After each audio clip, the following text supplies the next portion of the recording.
Yes, you're right. So the big daddy of training and development is the ADDIE. The ADDIE model, is that what you're talking about? Maybe, sir. Right. Sir, can I say? Sir, can I say? Yes, show you what ADDIE means. The ADDIE module is an acronym. The acronym stands for the different phases of training and development, and you rightly said before, during, and after are the different stages of the training program, right? So we are going to talk about the 5 pillars of the ADDIE module.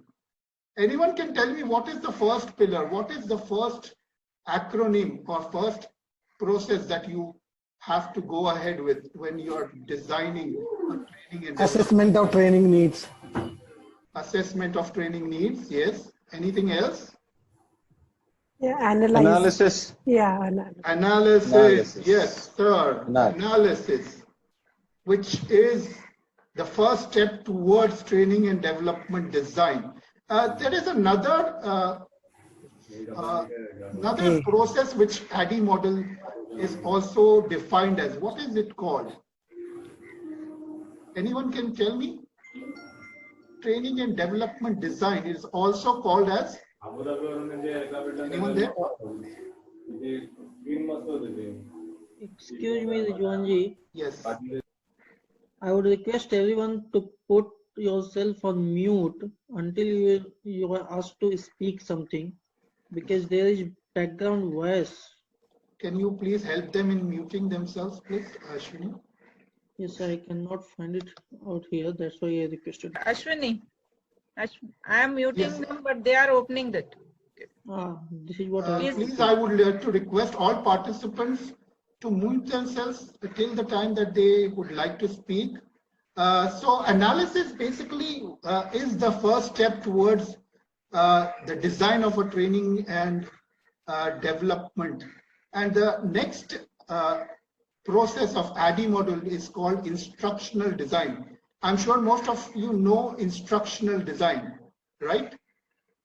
Are you with me, gentlemen? Participants? Yes, yes. So analysis, what are the different processes of analysis? Can anyone share with me? Anyone here? What are the different steps of analysis? And what is it called? There is another name for analysis. Anyone can tell me? What is the name for analysis that we call? You said training and design, training and development design. Yes, but analysis we also call it another term. Evaluation. Need assessment. Analysis. There is something Need assessment. called TNA. Have you heard about TNA? Yes. What does TNA stand for? Training need analysis. Yeah. Training need assessment. Need assessment. Yes. The training need analysis, because you cannot provide training unless you really know why you are doing the training. What is the purpose of the training?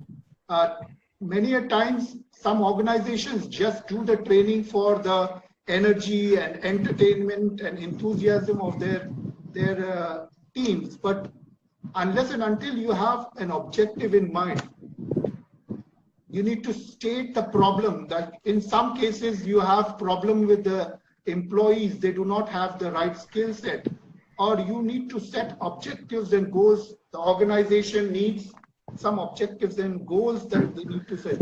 What kind of objective and goals do you think need to be set for any organization? Anyone can give me some feedback?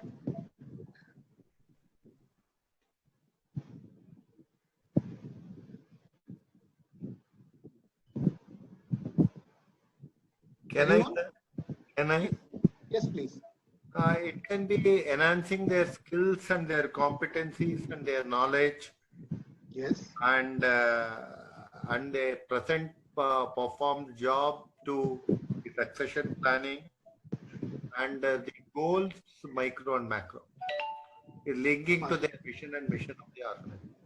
Right. So the organizational goals and visions and missions should be linked to the competencies of the teams or the employees within the organization, right?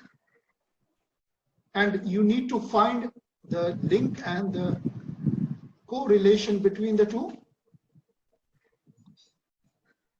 Anyone else? Anyone else who can help me in understanding what are the different analysis requirements?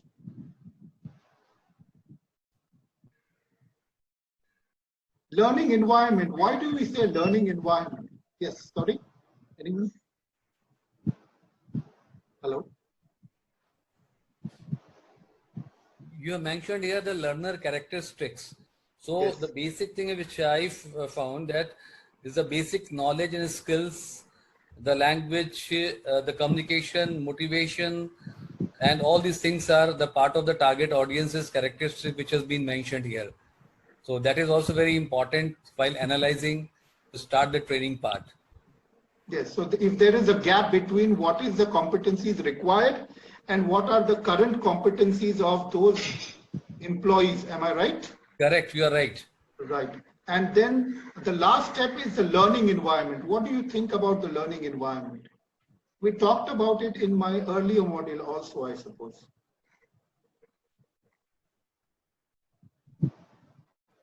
We talked about an organization to create a continuous learning environment. And why do you need that?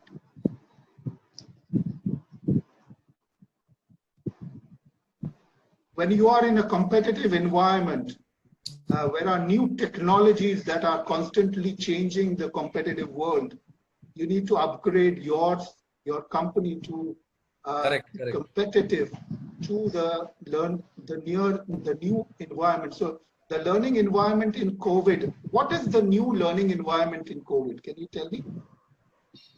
It's a virtual learning through the technology which is being facilitated nowadays with most of the company.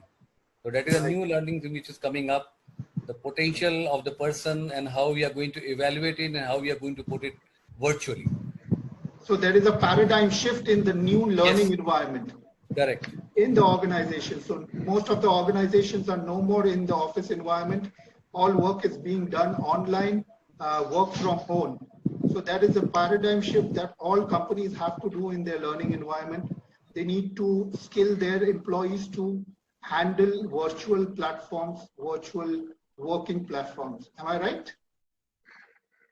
100% right. Correct. Guys, I'm not feeling the Josh. I'm not seeing any questions, anything you would like to Can I comment add on on, this? sir? No, it's okay. Great. See, Can I add on, sir?